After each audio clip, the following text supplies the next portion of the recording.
Connecting TV நேயர்களுக்கு வணக்கம். IPL போட்டிகளோட 12வது சீசன் நேற்று கோலாகலமாக தொடங்கப்பட்டுச்சு. இதுல சிஎஸ்கேவுக்கும் ஆர்சிபிக்கும் நடந்த மேட்ச்ல சிஎஸ்கே மகத்தான வெற்றி பெற்றுச்சு அப்படின்னு சொல்லலாம். இதுக்கு மெயினான காரணம் சிஎஸ்கேல இருக்கிற ஸ்பின் பவுலர்ஸும் அவங்களுக்கு சாதகமா அமைஞ்ச சென்னை சேப்பாக்கம் ஸ்டேடியமும் தான். இதை தொடர்ந்து தன்னோட தோல்வி ரொம்பவே வருத்தமானது அப்படின்னு சொல்லி விராட் கோலி பேசியிருக்கிறாரு. அவர் என்ன சொல்றாரு அப்படின்னா, இந்த டோர்னமெண்டோட ஆரம்பம் ரொம்பவே மோசமா அமைஞ்சிருக்கு. இந்த மாதிரி அமைஞ்சதுக்கு எனக்கு ரொம்பவே வருத்தமா இருக்கு. ஆர்சிபியை பொறுத்த வரைக்கும் பேட்டிங் நல்லா பண்ணல. நான் முடிஞ்ச அளவுக்கு 140 150 வரைக்கும் கொண்டு வந்தா போதும் அப்படின்னு சொல்லி தான் நான் நினைச்சேன். ஆனா எதிர்பாரா விதமா 70 ரன்லயே நாங்க சுருண்டுட்டோம். இருந்தாலும் அவங்களை இந்த ஸ்கோர் அடிக்க விடாம 18வது ஓவர் வரையும் கொண்டு வந்தது நல்லா தான் இருந்தது அப்படின்னு சொல்றாரு.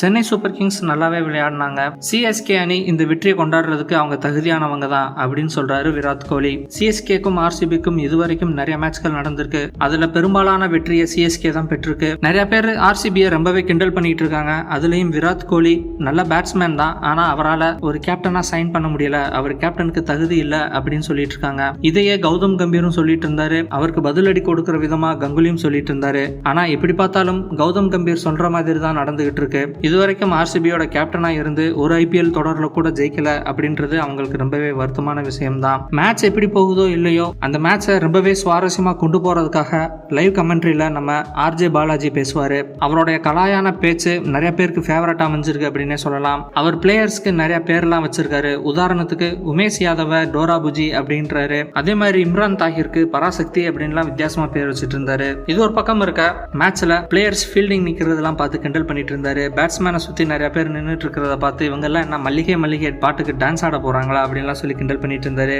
அதே மாதிரி கமெண்ட்ரியில அவர் பக்கத்துல உட்காந்துட்டு இருந்த விபி சந்திரசேகரை பார்த்து ஒரு ட்வீட் வந்திருந்தது. அதுல அவர் ப்ரோ அப்படின்னு சொல்லியிருந்தாங்க. அதையும் கிண்டல் பண்ணிட்டு இருந்தாரு. இந்த காலத்துல யாரெல்லாம் ப்ரோன்னு சொல்லணும்னா விவசாயே இல்ல, இவரை பார்த்தா ப்ரோ மாதிரியா இருக்கு அப்படின்லாம் சொல்லிட்டு இருந்தாரு. அதே மாதிரி நிறைய ஜடேஜாவை பத்தியும் கிண்டல் பண்ணிட்டு இருந்தாரு. மேட்ச் முடிகிற தருவாயில இருக்கும் பொழுது ஜடேஜா கொஞ்சம் பொறுமையா தான் விளையாடிட்டு இருந்தாரு. அதுக்கு ஜடேஜா நீங்க சீக்கிரமா முடிச்சு விடுங்க, நாங்க போக வேண்டிய இடத்துக்குலாம் போகணும் அப்படின்னு சொல்லிட்டு இருந்தாரு. அதை ரொம்பவே கோவமா சொல்ற மாதிரி எப்படி சொல்றாரு அப்படின்னா, நான் சனிக்கிழமை எங்க இருக்க வேண்டியவன் என்னை கொண்டு வந்து இங்க உட்கார வச்சிட்டாங்களே அப்படின்லாம் சொல்லிட்டு இருந்தாரு. சீக்கிரமா முடிப்பாரு அப்படின்னு சொல்லி எதிர்பார்த்து இவர் இன்னும் முடிக்காம இருக்கிறாரு. இப்படி பண்ணிட்டு இருந்தாக்கா ஸ்பான்சர்ஸ் எல்லாம் நம்மளை உட்கார வச்சிருவாங்க அப்படின்னு சொல்லிட்டு ஸ்பான்சர்ஸையும் கிண்டல் பண்ணிட்டு இருந்தாரு. கடைசியா ஒரு பக்கம் ஜடேஜா வின்னிங் ஷாட் அடிச்சு ஜெயிச்சதுக்கு அப்புறம் அப்பாடா ஜாலி நல்லபடியா முடிச்சிட்டாப்ல அப்படின்னு சொல்லிட்டு ரொம்பவே சூப்பரா ஜாலியா கிண்டல் பண்ணிட்டு இருந்தாரு. அவர் பேசினது ஒரு பக்கம் கிண்டலா இருந்தாலும் இன்னொரு பக்கம் நிறைய பேர் ஸ்போர்ட்டிவா எடுத்து அதை என்ஜாய் பண்ற விதமா போய்கிட்டே இருந்தாங்க. இதே மாதிரி இன்னொரு முக்கியமான விஷயம் என்ன அப்படின்னா, இந்த முதல் போட்டியில சிஎஸ்கே அணியோட வருமானத்தை சிஆர்பிஎஃப் வீரர்களுக்காக சமர்ப்பணம் பண்ணியிருக்காங்க. இந்த ஆண்டு ஐபிஎல் போட்டியோட ஓபனிங் செரமனிக்காக ஒதுக்கப்பட்ட தொகையை புல்வாமா தாக்குதல்ல வீரமரணம் அடைஞ்ச சிஆர்பிஎஃப் வீரர்கள் அவங்களுடைய குடும்பத்துக்கு